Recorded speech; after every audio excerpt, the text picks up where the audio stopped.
On the line representing Southeast San Diego, I have MBA Flameboy and King Truth. MBA Flameboy, tell everybody where you grew up. I grew up in San Diego, California, the east side to be exact, the Meadowbrook Apartments. What was a young MBA Flameboy like? When did you jump off the porch? Like 14, 15. Are you from Southeast San Diego also, King Truth? Yeah. Born and raised? I was actually born and raised Ventura County, but I moved down to San Diego when I was 7. Okay. Talk to us about your understanding of the history behind Southeast San Diego, a very legendary section in San Diego. Anyone who doesn't know, that's, for the most part where it, quote, goes down. And it has gone down there for generations and generations. I first read about Southeast San Diego in a book called Baby Insane and the Buddha. What is your gentleman's understanding of the history behind Southeast San Diego? Not just necessarily the streets, but just in general about Southeast San Diego. I know that, everything was military homes for a long time. That's why we have a lot of projects. So a lot of them were Navy homes and stuff like that beforehand. And now they kind of got turned into like the Section 8, project living type of thing. But they were Navy homes before. And it was a lot of like a Navy community, like old community, a lot of people, like older people and people in the Navy in the beginning, in the 60s and 70s, if I'm correct. And then, gangs started kind of coming out like around the 70s, if I'm correct. And at first, it was a lot of it was a really big population with the Crips. There was not that many Bloods there, and basically, what's it called? I think there was only 2 blood sets. I think it was just only Lincoln Park and Skyline were the only 2. Or no, my bad. It was Brims and Lincoln, and then it was Skyline. I think. It was only Brims and Lincoln first. Then. Yeah. Then it's Skyline. Yeah, that's what I'm saying. Yeah, Brims and Lincoln came first, and then Skyline came. And Skyline had came from somebody that came from out of Boston and put PlRU into it because at first we were Bloods, if I'm correct. At first it was just Bloods. There was no PlRUs out there until somebody came out from Treetop and came to the Meadowbrook Apartments. If I'm correct, that's what I heard. Like I said, I'm still young, Yeah. But that I know that a lot of it was really like a lot of predominantly there was a lot more Crips than blood gangs out there, 80s, 90s, stuff like that. And then kind of throughout the years, there's a lot more kind of just in general with gangs, with Rasa gangs as well too, that kind of came out. But it just kind of got to be like a little bit of a melting pot of a whole bunch of different sections of different a lot of different what's it called? What's the word?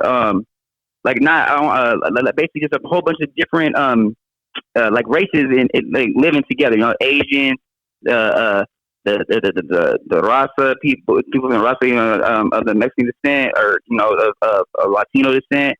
There's Jamaicans. It just kind of be like a melting pot of a whole bunch of people in the Southeast. It's a whole different types of cultures out there. MBA Flameboy, are you from Skyline? Yes, sir. Okay. I guess how old were you when you first got put on? Technically, I didn't have to get put on because I was up under my dad. Okay. So, can you talk to me as much as you feel comfortable about that? Can you talk about that? When I first came out, you feel me? I was already because I look just like my dad, so that's why he gave me his name. I look just like him. So everybody has Big Black Jack. I was Little Black Jack, but I changed my name from that. Okay, and Pops was an older cat from the set. Yes, sir. Okay. So, what was that like growing up with a father who's out doing his thing in the street? We all love our dads, obviously, So he was in jail. Yeah, he wasn't really in my life. So I had to experience this shit by myself. As did a lot of us, unfortunately, right? For sure, bro. That's what it was, basically. Yeah. Well, Well, shit, as someone who grew up without a pops myself, thankfully he came back into my life when I was 18, and for the rest of his life, we're good. And he came back when I was 21. That's dope. That's a little bit too late. It's never too late to the fathers out there. It's never too late. You know what I mean? So no, that's real, man. That's right? real, man. Right? That's real, yeah. For sure, bro. Yeah, me and my pops were best of friends until he passed away I'm just a a few father years ago. too, bro. You feel me? Yeah, it's important. So you know that feeling, right? You like I look at my son, he's 29 now, 27 now. And I'm like, I couldn't imagine not have being in his life, man. Like, nah, yeah, for sure, bro. Like, that's the same. Yeah, that's the same. I'll be looking at my son and my daughters too, bro. I'm like, I gotta do it for them right now, you know. Yeah, that's why I'm like really just trying to push, you know. Yeah, that's facts. That's facts. Hey, Flameboy, for other people out there who have grown up without a pops, man, you know, just in general, can you, because I could share my story. I've shared it 1,000 times, you know, but I would love to hear your story. You know, what was your experience, you know, growing up without a father? Because me, like, a friend had to teach me how to throw a football. You know, the dude across the street had to teach me how to tie a tie. You know what I'm saying? There was like shit that I had to learn that I should have been learning from pops. Yeah, with me growing up without a dad, it was hard because certain stuff I can't tell people. You feel me? Certain stuff I gotta tell my pops, and I can't do that. Certain things I want to have a bond with my dad. I can't do with other people. You feel me? So okay, let me say this. So he got a new family now. You feel me? So once I see the shit that he's doing with them that he haven't done with me, that makes me feel some type of way. Yeah. Because nigga, how you doing that with them and you ain't never did that with me? Nah, I feel it, bro, for sure. Like, come on now. Yeah, that's deep, man.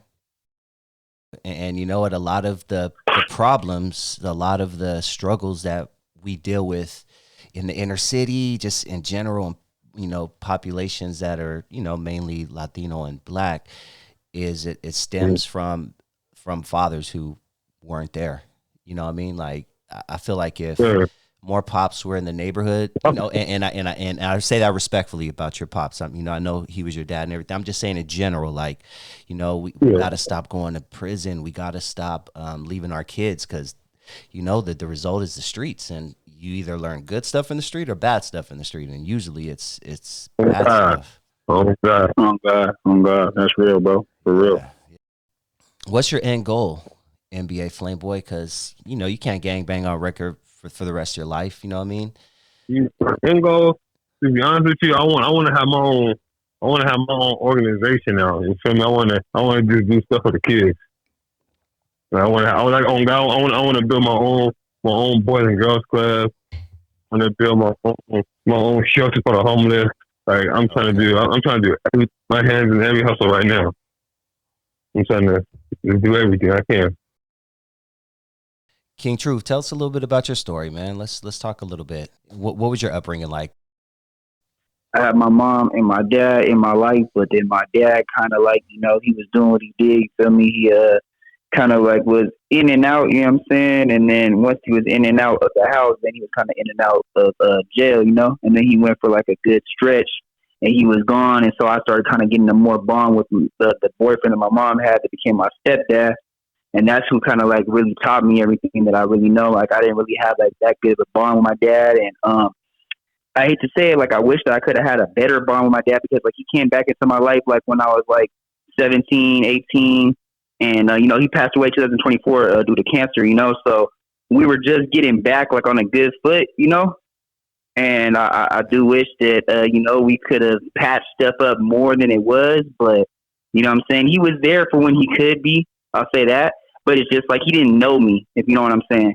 And it's like we didn't have a bond where like he really knew me like that. Yeah. And that's why like like when I did see him again, we would butt heads a lot because he really didn't know me. You know what I'm saying? So I kind of had more of a father figure from my stepdad type shit, if you know what I'm saying. But I was, it still, I mean, I still had to find my own way by myself, you feel me, in the streets and stuff like that.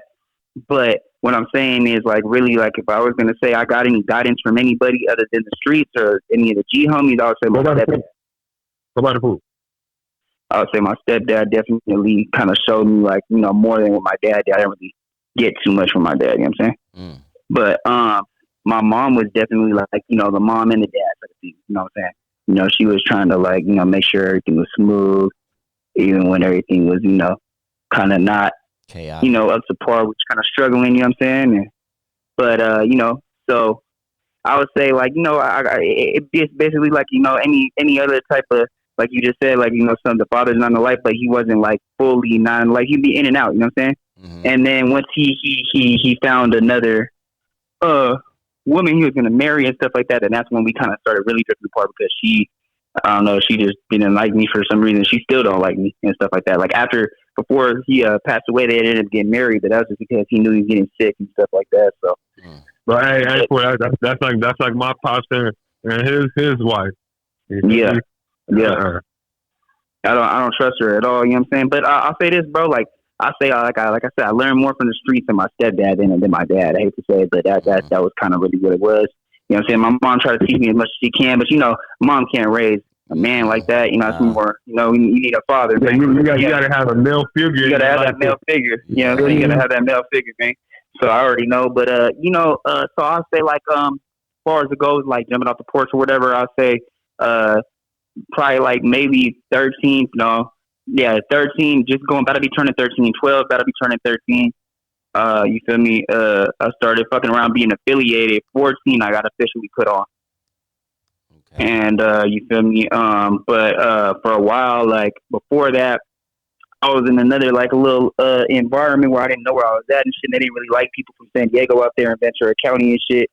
And predominantly it was just all you know, Raza over there and shit. And they, you know, they kind of like, you know, they at first, like, you know, they thought like, oh, maybe, you know, I was just like somebody there.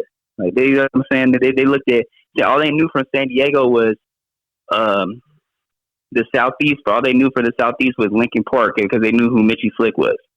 Oh, yeah. And so they kept asking me if I was from Lincoln. I told them, no, I'm from SKYLINE. They didn't know what that was.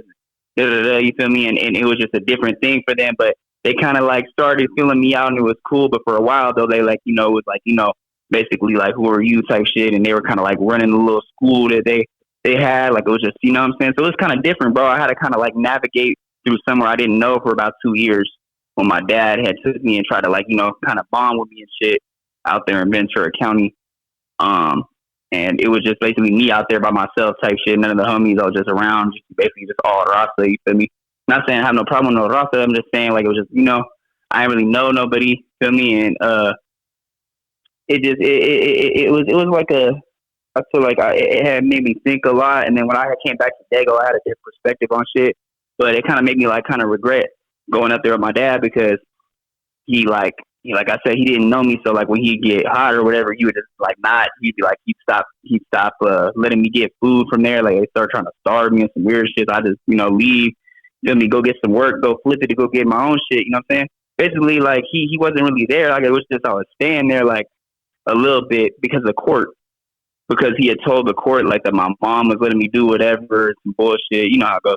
So basically, like he really, I think he was just trying to be there like to make it look like, oh, you know, I could do better than you to my mom type shit. Like I could, like, I could really take care of him. But he didn't know me at all, bro. So I was just, you feel me, navigating the streets out there, and you feel me, kind of got into like serving like harder drugs and shit. Started serving like you know, the rock, like some cocaine, crack type of shit, and that kind of got me like into like another world for a while. How to get out of that. So like, but that, like I said, but that's all I could do really though, like because there was nobody else helping me and shit out there. So that's how I was getting. And like my dad would just like watch me struggle, you know what I'm saying? Like, you know, he would be like, oh, I'm not gonna, you know, like if anything, it would be like, oh, here you can have my scraps, like my crumbs. Like say they make some food, like the leftovers, they give me like a half a plate or some shit, be some weird shit. Like I'm like, fuck that, you know, I'm gonna go, you know, I gotta eat, bro, you know. Damn. I gotta pay my phone bill, I gotta do all this shit by myself, you know what I'm saying? This is like 2000, you know, this is like 2009. Yeah. What was it? What was it like selling dope in 2009? Like this is like pre-Fenty. This is like a different, you know, what was it like so like what was going out there, it was just like, you know, your regular, like, you know, they had like regular crack rock that people got. There was the cheap crack rock, and then people, you know, made the coke out of it type shit, and then people could get fish scale and shit like that, and then it was crystal meth. That's what was going on the market. I mean, I really never dipped my hand into the boy, which I'm talking about the heroin. I mean, I did a little bit, but I never sat there and like picked up a bunch of it, because that right there always like really kind of made me like I don't know how to say it, like my body like just touching it and shit made me feel like kind of like just like uncomfortable, gang. You know what I'm saying? Like I'll never fuck with that shit ever. But I'm saying like is what I'm saying is like I don't even want to be around that shit, bro. Yeah. Same thing with Crystal though. I ain't gonna lie. Same thing with Crystal, bro. Yeah. That shit. Like the only thing I could really kind of like stomach serving to people, and really it's the clientele. They're so fucking weird. You never know if these people gonna try to stab you for some shit. Come over here and try to give you their grandma's watch and shit. Like it's fucked up shit, bro. You know what I'm saying? Like it's bro. I'm telling you, bro. That's some shit, because they'll go pawn shit, bro. It's bad, bro. Like you're literally breaking families up with this shit, bro. Like that's why it makes you have bad karma, bro. Yeah. How to get out that life. You know what I'm saying? Because it's almost like you're contributing to their trauma and their families and stuff like that, and emotional scars, you know what I'm saying? Yeah. So it just wasn't it, bro. Like I said, I was just trying to get it how I live type thing, I wasn't enjoying it like that. I never sat there and was like, oh no, Scarface shit, like, oh yeah, I'm on, or nothing like that, bro, I just was, just not really thinking nothing of it, bro. Just trying to, get it. Hungry out there, trying to get it. So, yeah, I didn't enjoy it though. None of it. None of the lifestyle to me was glorifying it all, or I didn't enjoy it at all. Like, it wasn't like, oh yeah, you know what I'm saying? Because a lot of people, they enjoy it like a rock star lifestyle, like some Scarface shit, But it's not like that to me. I didn't look at it like that, bro. I didn't like the clientele. I always felt weird. It wasn't comfortable for me. So that's how it was in 2009 for me, at least. Yeah, serving it. It was weird. It was a different world, bro. It was a different world, and it was a lot of strange cats, a lot of strange characters that you got to meet along the way with it. I'll say that. Find MBA Flameboy at MBA Flameboy 80 on Instagram, or MBA Flameboy 80 on TikTok, and MBA Flameboy on all streaming platforms.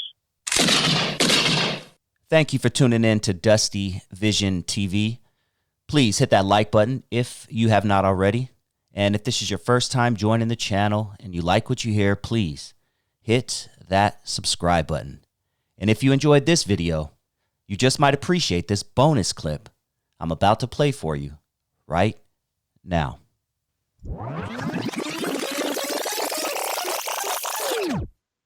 As we mentioned earlier, you are currently sitting on death row.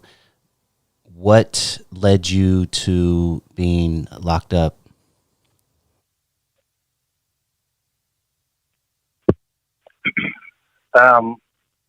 Today I can say that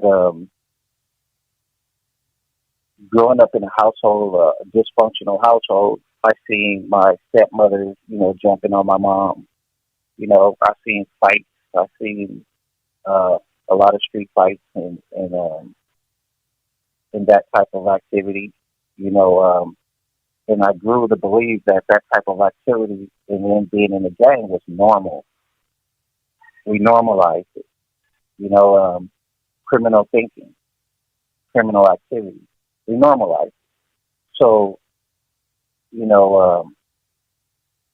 what we call being proving ourselves and proving we were down and assaulting other people and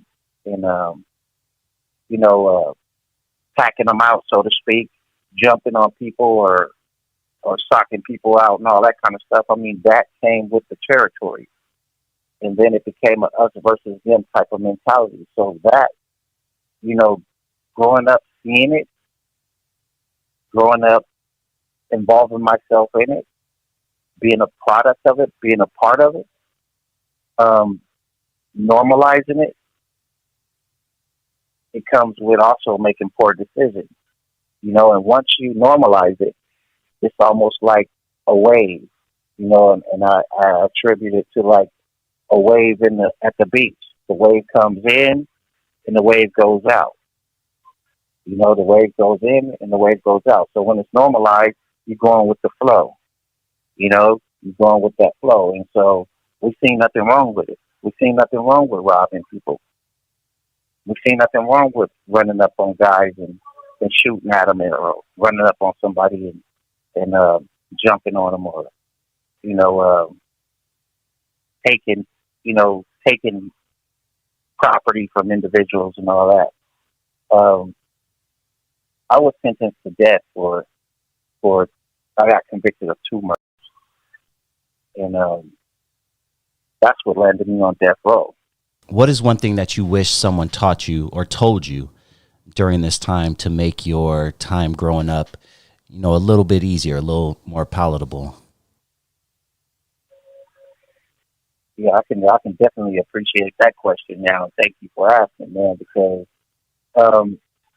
growing up, my grandparents would tell me things, and I thought because I was younger and they was older, they didn't know what they were talking about. And I talked to many people, man, and the one thing that I would have wished that people or someone would have sat me down and told me before I joined the gang, what the gang life was really about, what was really happening. There is no success rate in the gang.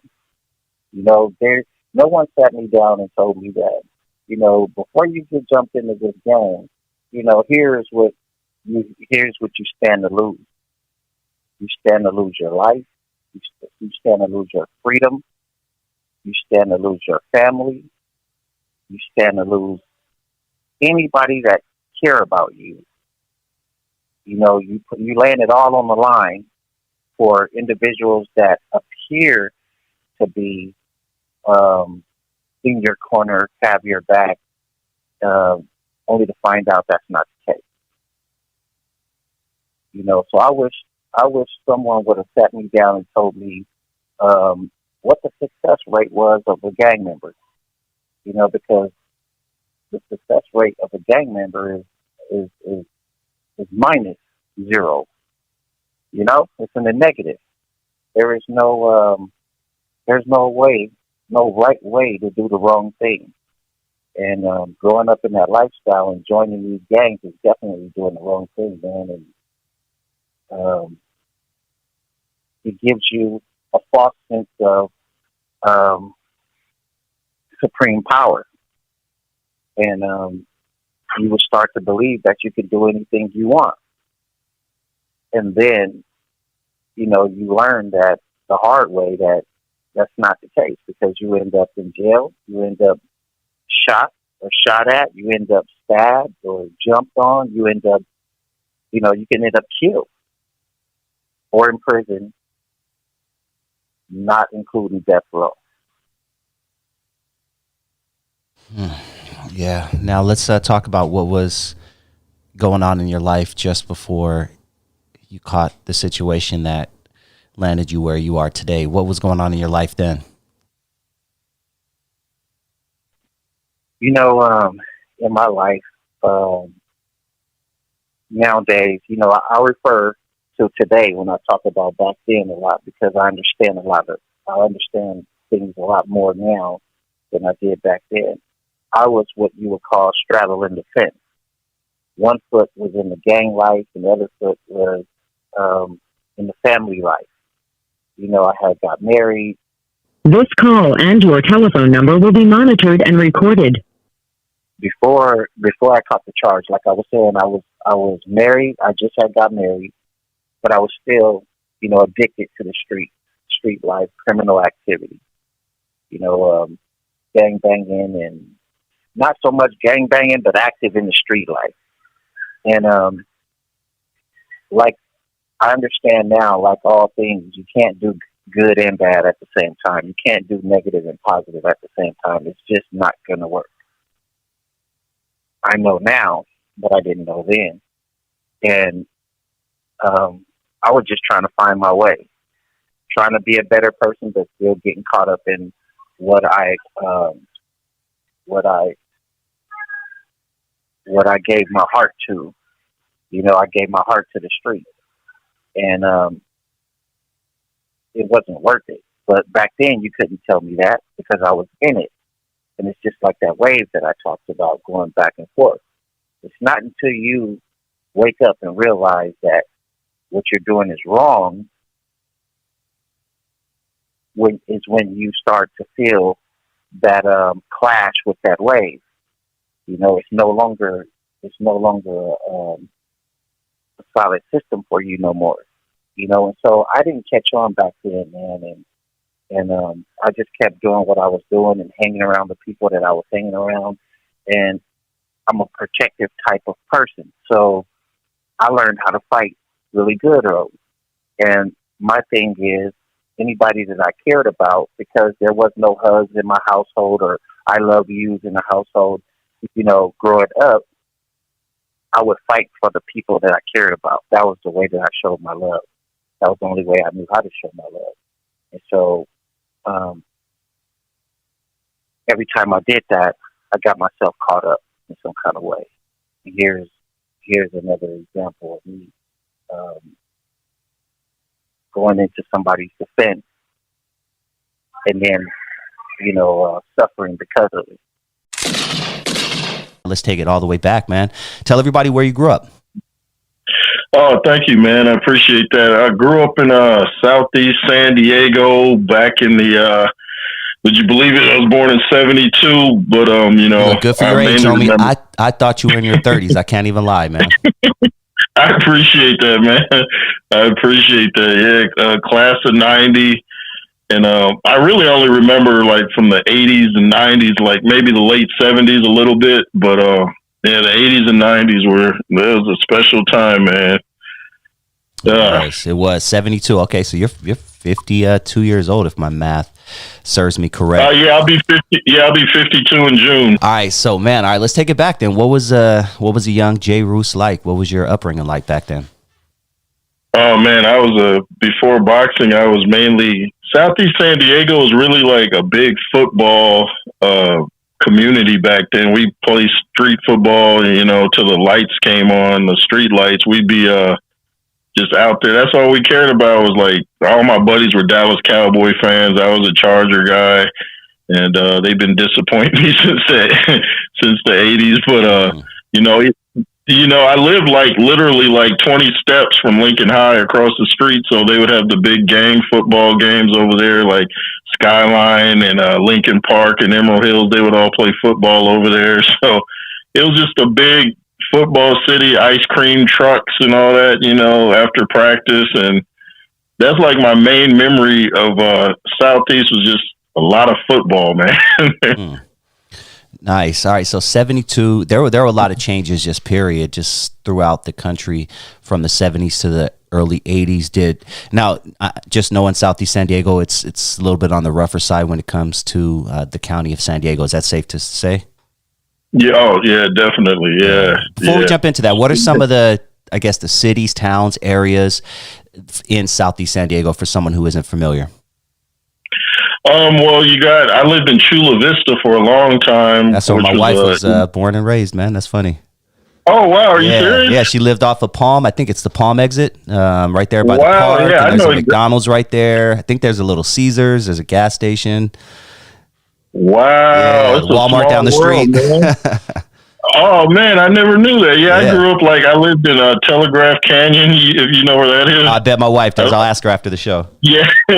Yeah, Telegraph Canyon. I lived in, I think it was called Maple Street before that, but lived Mission Valley right across the street from where the Chargers used to play, Qualcomm, but most of my time was in Southeast San Diego, and, you know, La Jolla is the rich part where, you know, I think the famous actress is from there, Raquel Welch, and okay. I think even what's the blonde? There's a blonde actress from there. I can't think of her name, but there's a couple actresses from La Jolla. But in Southeast, you mainly got, you know, you have the Lincoln Park area. You got Emerald Hills, SKYLINE, what they call the Coast. It's just, you know, each little division is almost like its own separate little planet in a way. It's like you can go to the rich side and you go to and none of as you know, none of the neighborhoods in Southern California really look bad. Their grass is cut, you know, it looks neat, but you know, it can be crazy when the lights go out. No, trip out on this. I first heard of Southeast San Diego as a kid. I used to love to read. And especially in the early 90s, there was seemed to be a lot of gang books. And there was a book that took place in Southeast San Diego. And to this day, I probably read it 10 times already. I did book reports on it and everything. But it was called Baby Insane and the Buddha. Do you remember that book, or do you have any recollection of that book? Wow. No, I've never. No. Okay, when you get a chance, if you're a reader like I am, it might even be on audio. But it's about a cop in a San Diego Crip, and they broke down everything in San Diego. And I was just reading. I remember reading that back in like maybe 92, 93. Like, damn, it goes down like that in San Diego. You know, I had no idea. You know, obviously being up here in LA and being very young at that time. But I was just curious if you got a chance to read that book. But check it out. It's a good book. It's called Baby Insane and the Buddha. But yeah, man, keep going. All right. So Southeast. So we got all the neighborhoods there. So what's the good and the bad and the ugly about growing up in Southeast San Diego?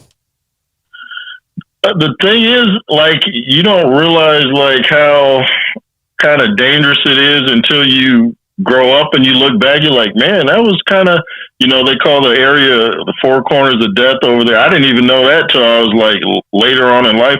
Where all the taco shops are. Each corner is like a DJ Liquor, then there's a taco shop. There used to be Huffman's Barbecue, and there's a Catholic church on the corner, but they call that the Four Corners of Death.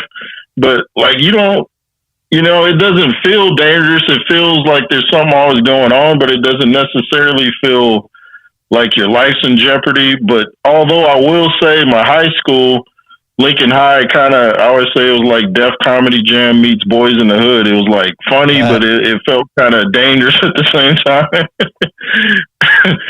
But yeah, it was just, you had your drive-bys, but that didn't start happening until like around 92, around then. I mean, well, the late 80s. I can't forget the late 80s. Yeah, it started in the late 80s. Yeah, the late 80s. But I guess I remember 92 because I lost two people I knew by drive-bys in 92, kind of close together. So I guess that's why that year stands out for me. But yeah, it definitely started in the late 80s. And it was a crazy time. Yeah, it was definitely a crazy time back then. Down here, I mean, up there. Wait, hold on, I'm all turned around. I'm in LA, you're in San Diego. Down there, up here, it was definitely a crazy time, man. It was really, really, just even for civilians, just it was a war zone at times. And like you said, looking back now, you're like, damn, I went through some shit. Like just even a civilian, dude. Yeah, you can end up in a bad situation. Like, did you ever hear the Saigon Pen situation that happened in the late 80s in San Diego? It took the whole city by storm. Break it down. Did you ever hear Sounds familiar. Then break it down.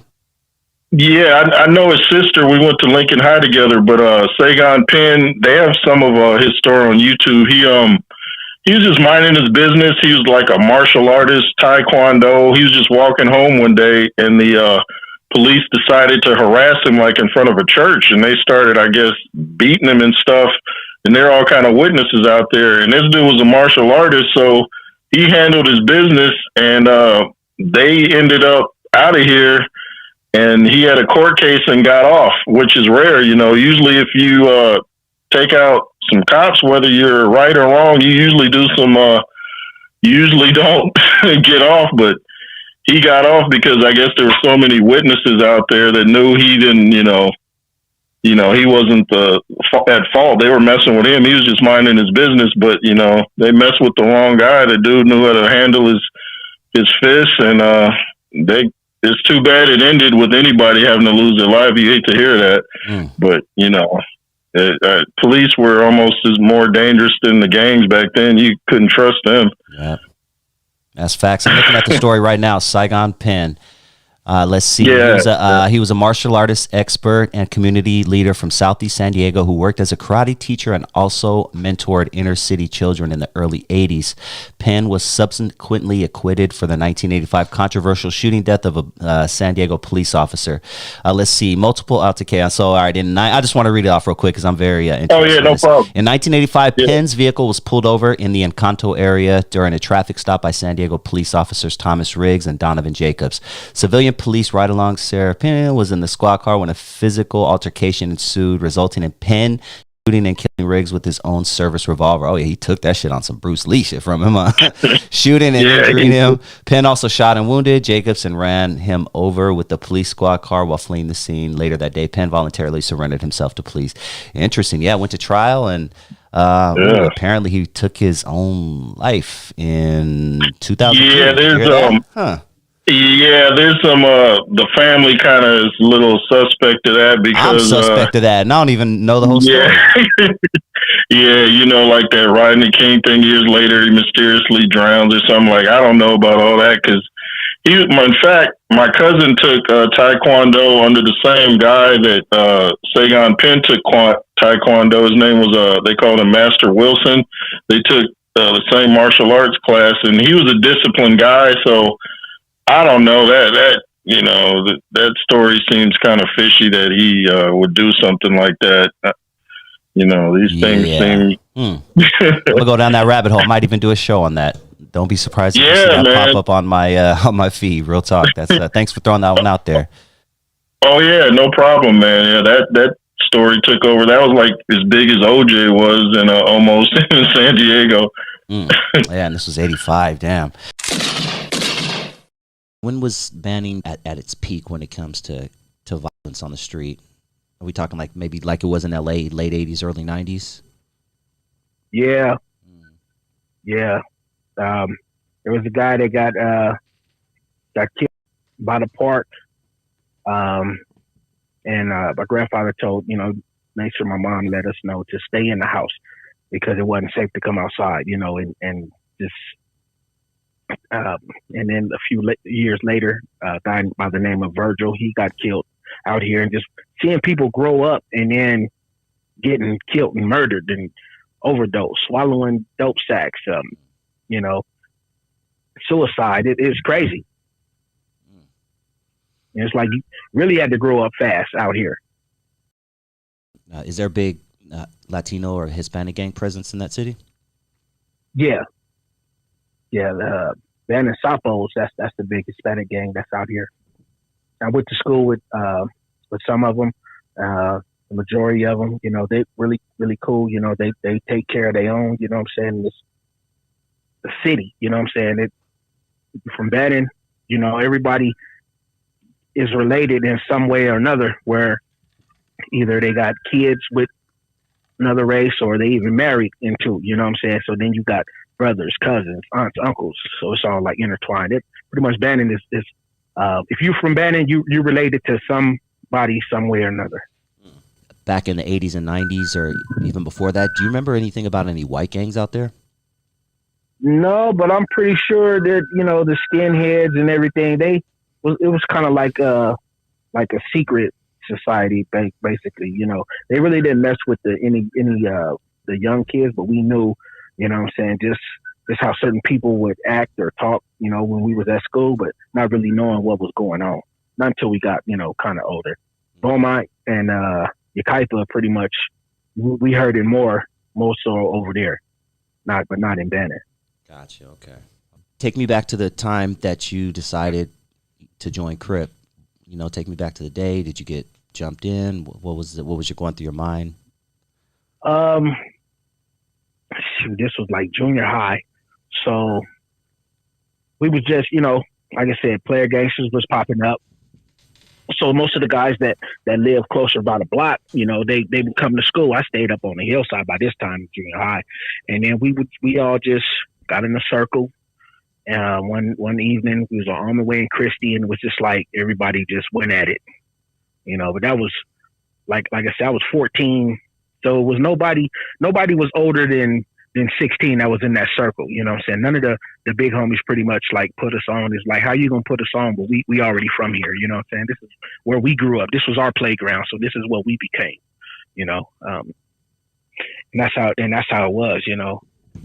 Some of the OGs that was out here doing it. You know what I'm saying? They would come through all the time, and either we walk in or they pick us up, take us to the store, take us somewhere, and just go in there and steal something just to, not I guess like initiation type thing. Mm-hmm. Yeah. Okay. You're really into lowriders, right? Did I catch that in one of your songs, or Yeah, I radios? got that convertible 64. That's mine. I had it since 2005. And just that's the most popular car, the 64. Everybody raps about the 64, and I was like, I want to get one. And one day, my homeboy Emil was like, "Hey, why don't you come over here to Max's house with me, where I got to pay him some money on this car that he's building for me." And I was like, "Okay, I'll ride with you." I had no idea, who this man was. And my homeboy Johnny, he was in the low ride. He was in a truck club called Choice Concepts out of Palm Springs back in the early 90s.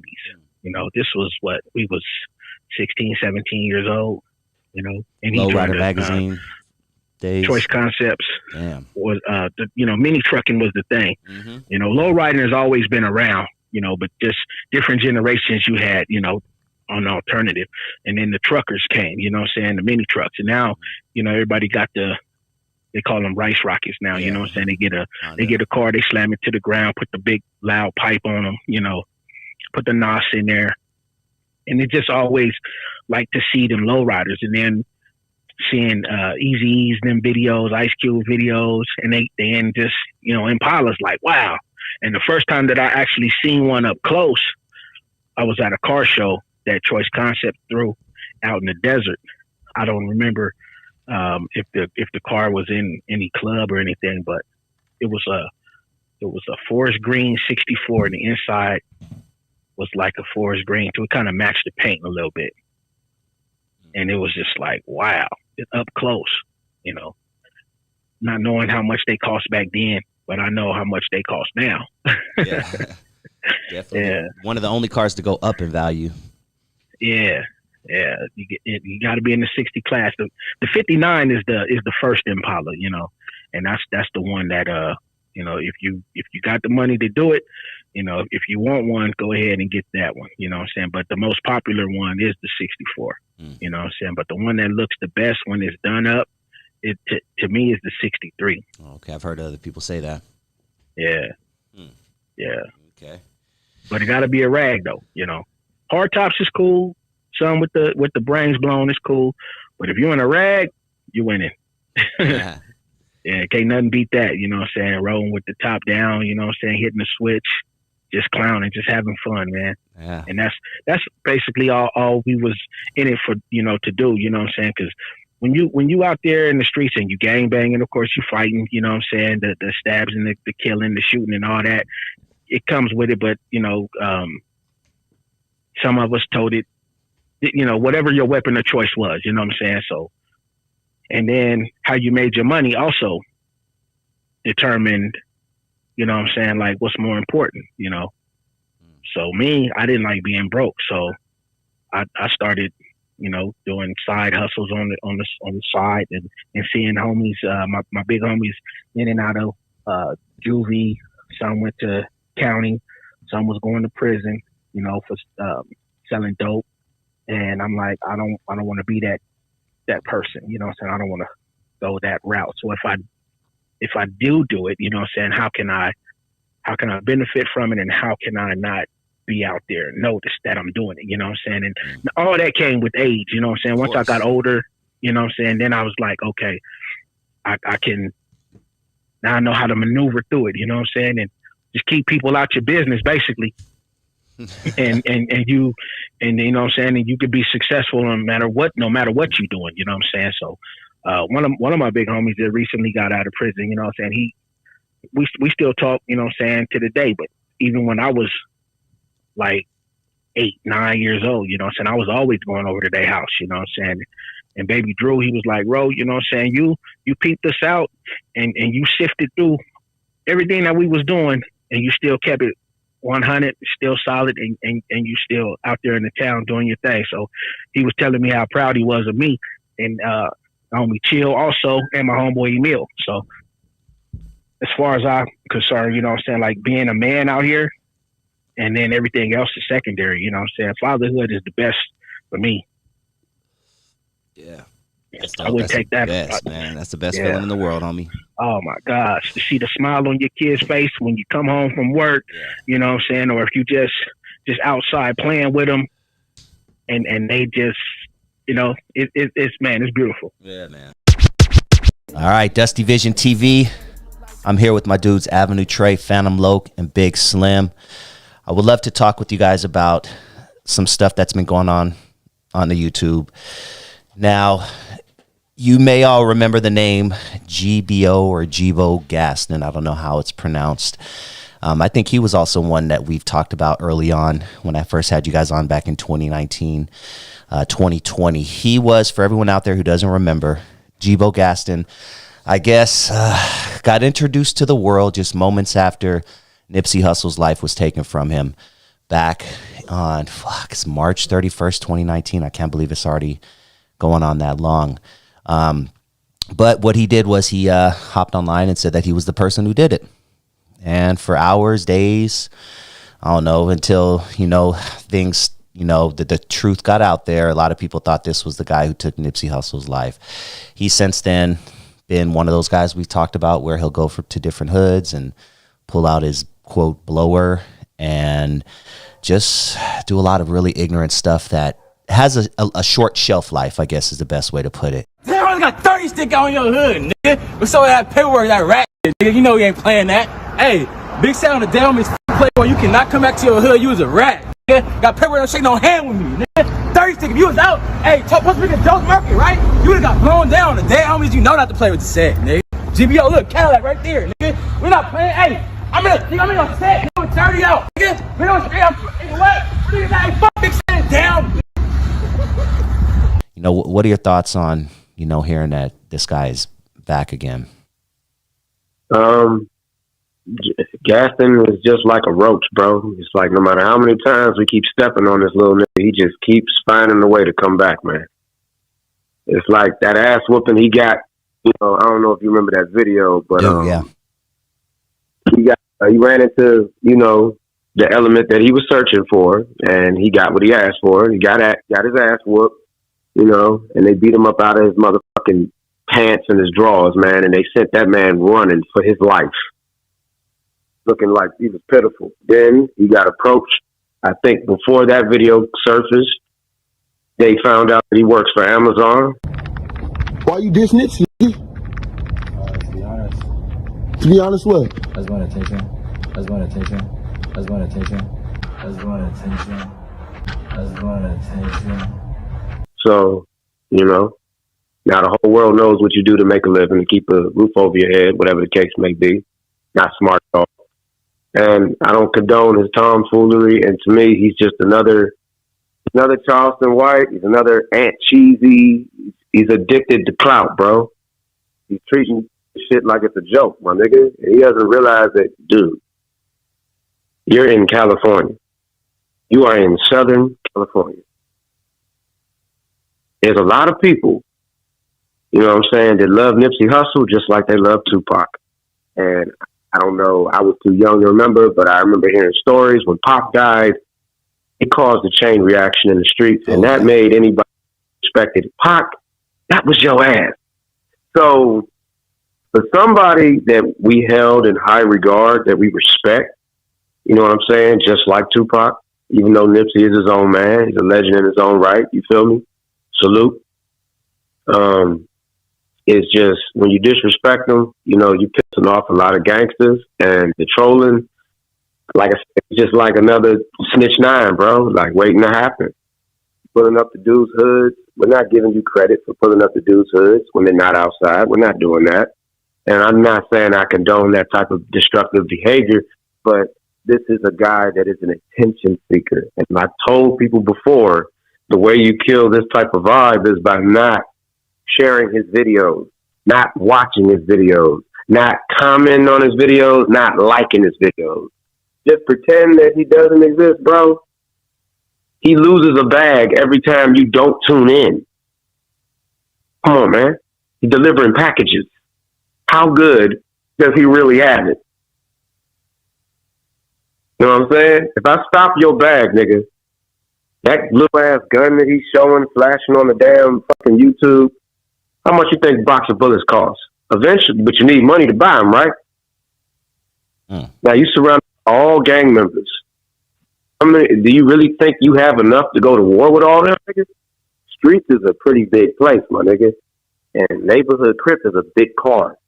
I don't think you want those problems, Gaston. You know what I'm saying? And then you pulled up to where? The Playboy gangsters? So now you got the gangsters mad at you too. I mean, you really don't have no friends. You don't got no connections with Bloods. You don't have no connections with Hoovers. You know, you don't have no connection with no Crips, whether they neighborhood or gangsters. So, and the SA is not vouching for you. You're really just a nomad running around here like some little ass kid who's irrelevant as fuck, trying to be popping. You know, chasing clout is going to give you, you know, you play stupid games, you win stupid prizes. But you're going to see how you end up, though. Phantom Loke, talk to me, bro. There's a saying, keep knocking on the devil's door long enough, and sooner or later somebody's going to answer you. I mean, you already got the answer once. Next time it might not be the same answer. It might be a worse answer. Maybe that's what he's looking for. You know, some people just don't care. They just, you know, you have people out in this world that like to instigate shit. People that just like to push buttons and just, they know what will set you off. And they just really want to see if you're really going to do it or not. Well, you might come across an individual one day that is just fed up with everything going on in life. And you push that button, you might be at the receiving end. And it can go one of few ways, but ain't nothing going to be good for you. You know what I'm saying? So, I mean, people like GBO, my understanding, because I didn't even know he was back on the bullshit. Yeah, this is all fresh out the past few days. Some people never learn. Some people got to learn. I mean, you already learned the hard way, but some people, they got to learn the way that's traumatizing. Put it like that. Because that right there, I mean, he already had his lesson, but apparently he didn't take heed to it. Like, he really thinks it's like he's not even a gangbanger, so you know, I don't know why he's even like trying to provoke. You know what I'm saying? Like Cuz said, like ain't no Crips fucking with him, ain't no Bloods fucking with him, ain't no Hoovers, ain't no SAs, nobody fucks with him. So what is he really trying to do with himself? Was he trying to off himself or something? I don't know. I mean, you just got some people that are just like that. I don't know. What's your take on the Big Slim? My take on it is, bro, like, basically, you know, clout chasing, you know, he high off of that clout, you know what I'm saying? And he don't want to let go of the clout. So now he's become a character on YouTube. You feel what I'm saying? And maybe he got a manager or something in that sort, and he don't want to let go of his little gimmick. You feel me? So it's all a part of, you know what I'm saying, clout chasing is a part of this, you know, whole like Charleston White type. I created a character, you know, jive shit.